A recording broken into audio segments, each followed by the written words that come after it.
ডাইনি উঁকি মেরে দেখে দুজন তার পেঁপে গাছ থেকে পেঁপে পাড়ছে। আর তাই দেখে ডাইনি ঝপ করে তাদের সামনে ঝাঁপ মারে। ওরে বাবা, এই যে ডাইনি! বিকেল গড়িয়ে সন্ধে হব হব। চাষিরা যে যার ঘরে ফিরছে, মাঝিরাও তাদের নৌকা নিয়ে বাড়ি ফিরে যাচ্ছে।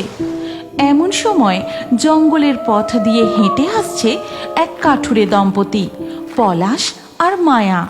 গিন্নি, আজও জঙ্গলে এক টুকরোও কাঠ পেলাম না। এখন আমাদের সংসার চলবে কি করে? আমিও তো সেটাই ভাবছি, ঘরে এক দানাও চাল নেই। ভেবেছিলাম কাল বাজারে কাঠ বিক্রি করে চাল কিনে আনলে দুমুঠো ফুটিয়ে খাবো। এখন কি হবে?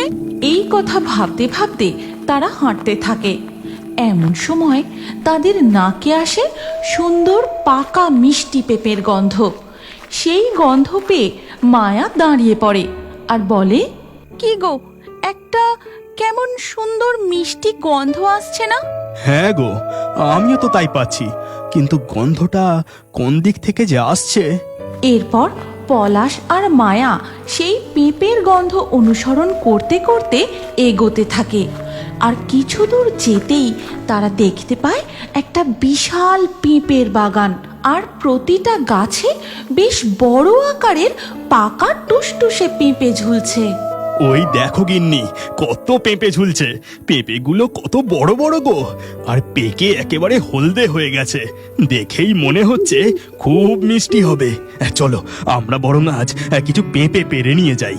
হ্যাঁ, জঙ্গলের পেঁপে গাছ থেকে এই পেঁপে পেড়ে নিয়ে গিয়ে কাল বাজারে তুমি ওইগুলোই বিক্রি করো। পলাশ সামনে পড়ে থাকা একটা বড় গাছের ডাল নিয়ে পেঁপে পাড়তে থাকে, কিন্তু সেই পেঁপে গাছের মাথায় ঘুমিয়েছিল এক ডাইনি।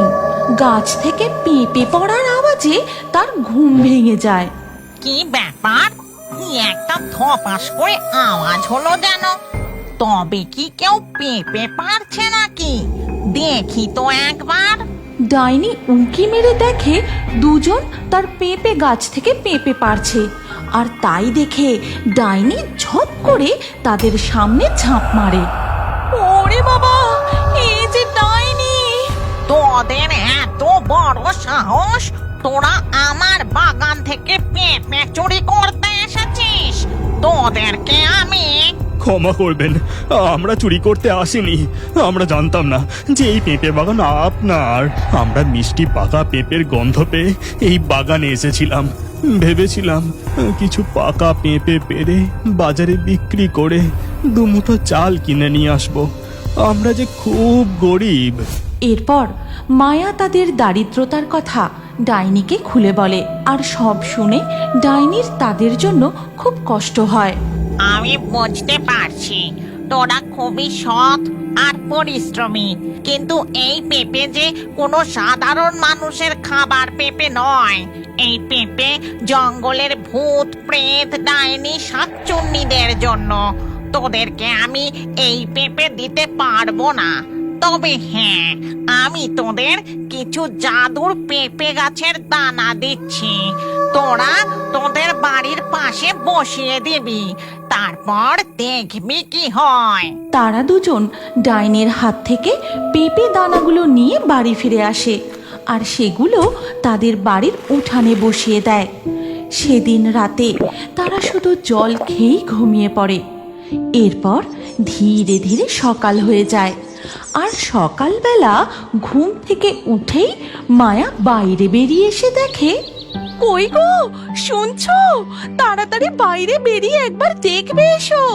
মায়ার ডাকাডাকিতে পলাশ তাড়াতাড়ি বাইরে বেরিয়ে আসে আর দেখে রাতারাতি পেঁপে গাছ বড় হয়ে তাতে পাকা পাকা পেঁপে ঝুলছে।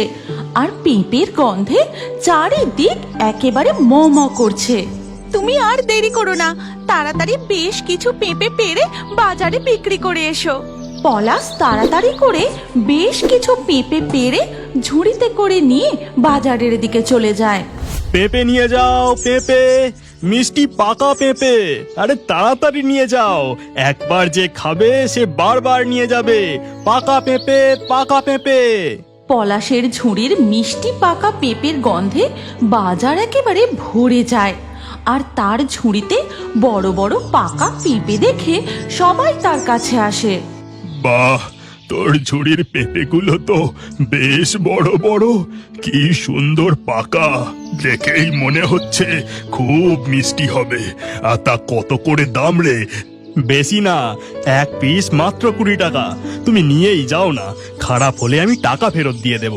দেখবে এই পেঁপে খেলে তুমি কাল আবার আমার দোকান থেকে কিনতে আসবে। হ্যাঁ, এইভাবে একে একে পলাশের সব পেঁপে বিক্রি হয়ে যায়। তারপর সে মনের আনন্দে নানান রকমের বাজার করে বাড়ি ফেরে। গিন্নি, ও গিন্নি, দেখো আমি কি নিয়ে এসেছি, আজ জমিয়ে রান্না করো। অনেকদিন ভালো মন্দ কিছু খাইনি। হ্যাঁ হ্যাঁ, আজ নানান রকমের রান্না করব, চলো এবার ভেতরে চলো। এরপর তারা দুজন ঘরের মধ্যে চলে যায়। এর পরের দিন সকালেও পলাশ ঝুড়ি ভর্তি করে পেঁপে নিয়ে বাজারে যায়। এই গল্পের পরবর্তী পর্ব যদি তোমরা দেখতে চাও তাহলে কমেন্টে নেক্সট পার্ট অবশ্যই লেখো। আর আমাদের ফেয়ারি টুনস বাংলা ফেসবুক পেজটি এক্ষুনি ফলো করে নাও। এই গল্পটি ভালো লাগলে লাইক দিয়ে শেয়ার করে দাও।